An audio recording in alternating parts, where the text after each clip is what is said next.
I had my excuse ready. Say we'd grown apart. Spare him the truth.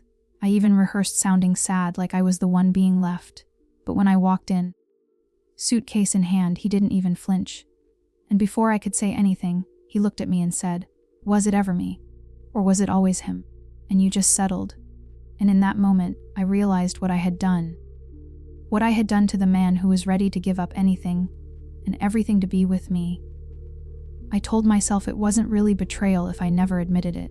I had the speech memorized, calm, mature, rehearsed in front of the mirror a dozen times. I'd tell Caleb that we'd grown apart, that I still cared about him, but somewhere along the way, we stopped feeling like a team. I wouldn't raise my voice, I wouldn't cry. I'd be the reasonable one, the thoughtful one, the brave one for finally speaking the truth. But the truth was never part of the plan. The truth was that I had packed a suitcase. Quietly, methodically. I'd waited until he was at work, until the house was silent, until even the dog was asleep. I tucked away a few essentials, a few dresses, toiletries, the earrings he gave me last Christmas. I didn't know why I took them. Maybe I wanted to feel like I wasn't throwing everything away. Maybe some part of me hoped I'd still be the version of myself who had deserved those gifts. Caleb had been nothing but good to me. He worked long hours as a project manager at a civil firm, often staying late to ease the load on his junior staff. He brought me coffee in bed every Sunday. He kissed me on the forehead when I was too tired to talk and whispered, "Get some rest, babe. I've got you." He remembered the little things.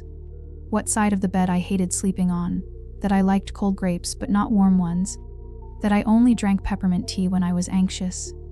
And maybe that's what made it worse. The quiet, suffocating consistency of his love. It didn't start out physical. What happened with Julian? I didn't even know it was happening until it already had. He was new at my office, all sharp smiles and casual arrogance. The kind of man who looked like he was born to flirt. Everyone noticed him, but he noticed me. Not in the way Caleb always did. Gentle, warm, like I was something precious he had the honor of loving. Julian looked at me like I was something forbidden. Something thrilling. I didn't flirt back. Not at first, I even felt proud of that. But then came the long days. The nights Caleb came home exhausted and just wanted to fall asleep on the couch. The times I tried to bring up how lonely I'd been feeling, and he'd kiss my hand and say, "I'm sorry, baby, just a rough week. I promise we'll talk this weekend." Julian didn't need weekends. He'd lean against my desk and ask how my morning was. He'd make dumb jokes that made me laugh harder than I should have. And when I mentioned Caleb once, lightly, casually, almost as a shield, he just smirked and said, "He's a lucky guy. You know that, right?" It was the first time in months I'd felt seen. Not loved. I already had love, but seen. It wasn't one moment. It was 100 small ones. The shared coffees, the office banter, the lingering touches that I told myself didn't mean anything. Until the night they did. We were working late. Everyone else had gone home. The lights were dimmed, and he offered to drive me home since my car was in the shop. I should have said no. I knew I should have. But the idea of sitting in a warm car with someone who looked at me like I was more than a tired wife felt dangerous. And I liked how that felt. He didn't kiss me that night. Not yet, but something changed. I didn't tell Caleb I got a ride home. I went to bed before he came in. I stared at the ceiling for hours, convincing myself it was harmless. But harmless things don't haunt you. The first kiss came 2 weeks later. But it wasn't something I planned or expected. We had just finished a long, draining budget meeting that felt like it lasted hours. The conference room was emptying, coworkers filing out, and I was already thinking about the quiet dinner waiting for me at home. Just Caleb and me. Routine as always. Julian caught up with me by the stairwell. He said something about how exhausting the meeting was, and I nodded, my voice barely above a whisper. The fluorescent lights flickered overhead as we descended the narrow, echoing stairwell together, just the two of us. It was the kind of silence that buzzed with something unsaid, something heavy hanging between us. He stopped on the landing, turning to face me. His eyes held a kind of nervous intensity, like he was fighting an internal battle. I could feel my heart pounding in my chest, a mix of anticipation and fear twisting inside me. Without a word, he reached out and gently brushed a stray lock of hair behind my ear. His fingers lingered longer than necessary, warm and electric against my skin. My breath hitched. Then, as if time slowed, he leaned in closer, close enough that I could feel his breath on my face, and pressed his lips to mine. There was no hesitation, no asking for permission. Just the soft, urgent pressure of his mouth on mine. At first, I froze, shock rippling through me. But then something inside me surrendered to the moment. I didn't pull away. Instead, I let myself melt into it, the tension of months unraveling in a single, fragile connection. The kiss wasn't wild or desperate. It was slow, almost hesitant, as if we were both afraid to break the fragile thread we'd just woven between us. It was the first time in a long time that I felt something beyond routine, beyond obligation. When we finally pulled apart, the stairwell felt colder, the silence louder. I struggled to steady my breathing, my mind racing. I knew what I was doing was wrong, dangerous, but a part of me wanted more. Craved the rush of feeling wanted again. I whispered a shaky apology and hurried out of the building, the taste of his lips still lingering.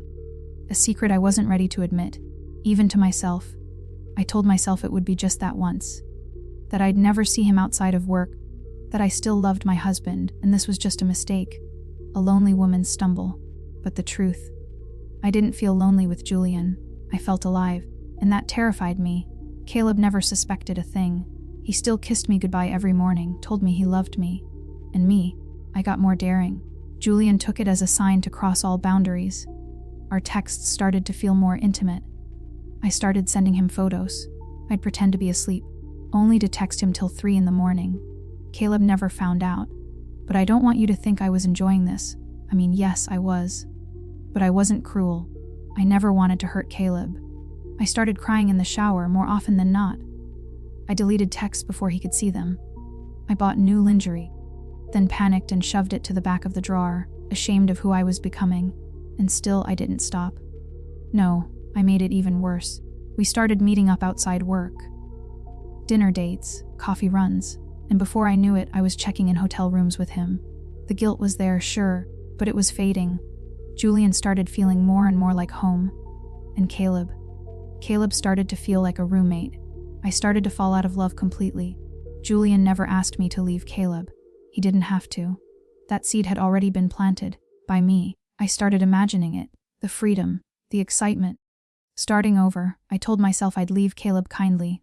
I'd spare him the humiliation. I wouldn't say anything about Julian, just that I needed to rediscover myself, that we'd become strangers, that he deserved someone who wanted the same things as him. You might be wondering if I had told Julian about leaving my husband for him. No, I haven't. Honestly, I wasn't leaving him to get married to Julian right away. I was just tired of the lies. I wanted out. By then I stopped loving Caleb altogether. At least that's what I had convinced myself. I wanted to spend more time with Julian. I wasn't expecting him to propose right after I left Caleb, but I wanted out from this home. The day I packed the suitcase, something felt wrong. I kept glancing at the bedroom door, half hoping Caleb would walk in and ask what I was doing. He didn't. He was in the living room, like always, slouched on the couch, watching some dull show with the volume low, eyes heavy and half asleep. The familiar sight should have comforted me, but instead, it tightened the knot in my stomach. I sat on the edge of the bed, clutching a crumpled tissue, and practiced the words over and over in my head. Caleb, I think we've grown apart. I whispered, my voice barely above a breath. I tried again, louder this time, mimicking the sorrow I knew he'd expect. I'm sorry. I'm not happy anymore. I closed my eyes and forced the sob that I thought would soften him, imagining how his face might crumple in pain, how he might reach for me and beg me to stay. But when I opened my eyes, all I saw was the empty space where he wasn't, the silence pressing in on me. I wiped my cheeks, faked another shaky breath, then tried a different line. This isn't your fault, Caleb. You've been wonderful. I just need to find myself again. The tears didn't come naturally. They felt like a costume I had to wear. I was the actor, the villain, the victim, all at once. I folded the dress I had planned to wear when I left, the one Caleb had always liked. Maybe I thought if I held on to these small things, I could hold on to the person I used to be. Every time I stopped packing, I found myself rehearsing again. Words I wasn't sure I believed, tears I didn't feel, a goodbye I wasn't ready to say. I walked out, bag in hand. My hands were trembling so badly I thought I might drop it. This was it.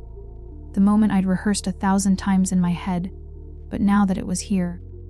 My throat felt dry and my heart pounded like it might burst. Caleb looked up from the TV, his eyes meeting the suitcase before flicking to me. There was no surprise, no anger, just a quiet, heavy stillness. "Caleb," I whispered, voice barely steady. "We need to talk." He didn't say anything right away. He just stood up slowly, the weight in the room pressing down on both of us. I could see the exhaustion in his eyes, the kind that comes from loving someone who's already slipping away. Finally, he looked at me, really looked at me, like he was searching for the truth buried behind my shaking lips. And then, in the softest voice I'd ever heard from him, he said, "Has it always been him?" The words hit me like a punch to the stomach. I wanted to scream, to cry, to run, but all I could do was stand there frozen, my breath catching in my chest. Was it ever, at any point, me? Was it ever just me? Or did you always just settle? I wanted to lie, to say it was nothing. His eyes were steady, unwavering, and I knew. He already knew. Tears spilled down my cheeks as the weight of everything I'd hidden came crashing down. "Caleb, what are you talking about?" I whispered, voice trembling, trying to buy time, to convince myself he didn't know. He didn't know. He couldn't. How in the world would he know? He didn't answer right away. Instead, he took a slow breath and looked at me with tired eyes that didn't hold anger, only something heavier, like resignation. "It's okay. I know," he said softly, almost like he was talking to himself. His words hit me harder than any accusation ever could. He wasn't yelling. He wasn't demanding answers. He was simply stating a fact. I wanted to deny it, to shake my head and tell him he was wrong, but the truth felt like a stone in my chest, too heavy to carry and impossible to drop. I started, but the words caught in my throat. He took a step closer but didn't reach out. "You don't have to explain," he said quietly. "I'm just tired. It'll be okay." The silence stretched between us, thick and suffocating. I wanted to scream, to cry louder, to make it all go away. But all I could do was stand there, broken and exposed, knowing that whatever came next, nothing would ever be the same. "How?" I barely got out. Callum didn't answer. He just stared. Not at me. At nothing. God, he looked so tired at that moment. "Caleb, please." By then I was losing my composure. Completely losing it. My vision got blurry from all the tears. If I knew it would go like this, I wouldn't need to rehearse anything. "I'm so sorry," I whispered, tears spilling freely now. "I never meant for it to happen. I thought maybe I was just lonely." He closed his eyes briefly, and in that moment, I saw the weight of years pressed onto his face. The exhaustion, the heartbreak, the countless sacrifices I had ignored. When he opened his eyes again, his voice was colder, quieter, but it cut deeper than anger ever could. "Lunley," he repeated softly, almost like a bitter echo. And suddenly, I was drowning in memories of all the nights he stayed late at the office, working overtime to give us a better life, sacrificing his own dreams to pay the bills and keep a roof over our heads. I remembered how he never complained when I needed space, how he carried the heavy burden of responsibility silently while I drifted farther away. How many times had I been too distracted to notice the tired slump of his shoulders? How often had I brushed off his questions, too wrapped up in my own world to see that he was silently breaking? "I never stopped loving you," I said, my voice cracking under the weight of guilt. "I swear I never wanted to hurt you." He shook his head slowly, as if trying to shake off the pain itself. The silence between us thickened, pressing down like a suffocating fog. No words could bridge the distance that had grown between us. No apology could undo the years of neglect he had silently endured. I don't know how long I stood there, sobbing quietly while he sat on the couch, his gaze fixed on the floor, his body heavy with defeat. Finally, without looking up, he whispered, "You can go. I'll handle the divorce." Those words hit me harder than any slap. Divorce. The word echoed in my mind, cold and final. "Divorce," I repeated, my voice barely above a whisper, trembling with shock. "Caleb, I don't want that." He looked up at me, eyes heavy with pain and disbelief. His voice was quiet, but every word cut deep. So, the suitcase isn't for leaving me. To go to him, I didn't have an answer. I felt so small, so stupid. What was I saying? I was ready to leave this man a minute ago. I have been rehearsing how to leave him for days now, and I just told him I didn't want a divorce. The room went silent except for my ragged breathing. I couldn't find the words to deny it, to explain, to fix what was already broken. It's okay. You've made up your mind. I'm sorry it didn't go as you planned. With that, he stood up quietly and left the room. I heard the soft click of the front door, then the engine start in the driveway. In that moment, I felt split in two. One part of me was relieved. This was exactly what I wanted after all. But the other part, it ached, desperate to chase after him, to beg him to stay. The house was silent except for the steady ticking of the clock. My suitcase sat unopened by the door. I never went after him. I think I stood there for hours on end. Why was I still here? I should have left. I'd rehearsed the words, packed the bag, convinced myself this was the right thing to do. Yet somehow I couldn't move. Wasn't this what I wanted? Was I rushing? Was this really what I wanted? What if Julian didn't want me like I thought? What if I was chasing an illusion? A fleeting fantasy that would vanish the moment I stepped outside this house? Did he ever really love me? Or was it just a cheap thrill? A momentary escape for him, nothing more? Did I just throw away everything? Our life, our history, all the quiet sacrifices, for something so shallow? I thought about Caleb. For the first time in months, I really thought about him.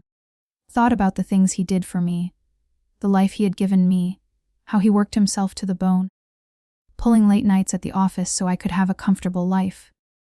How he remembered the smallest details about me, the way I liked my coffee, the way he'd warm my hands when I was cold, how he never raised his voice, how he kissed me gently when I was tired, how he carried the weight of our world without complaint. Was I making a mistake? All those things I took for granted, all the love I ignored. I thought about how he knew, for how long he knew and he played along. Why did he play along? Why did he never confront me about it? Was it love? Was he giving me chances? Nothing made sense anymore. Caleb never came back that day. I waited by the door, fell asleep sitting on the floor next to it. I don't know why I didn't know anything anymore. No call, no message, nothing. I wanted to reach out to Caleb, to call him, to text him, anything. But the fear gripped me so tightly I couldn't move. What if he was gone for good? What if this was the final goodbye? So I sat there, frozen in the suffocating silence, trapped between the life I thought I wanted to escape and the one I was too afraid to lose. It's been 2 days now. I'm still in the house. No calls from him, no messages. I never reached out to Caleb. I don't know what I'd say. I don't know where he is. I can't reach out to anyone else either. Julian texted me once. I ignored it.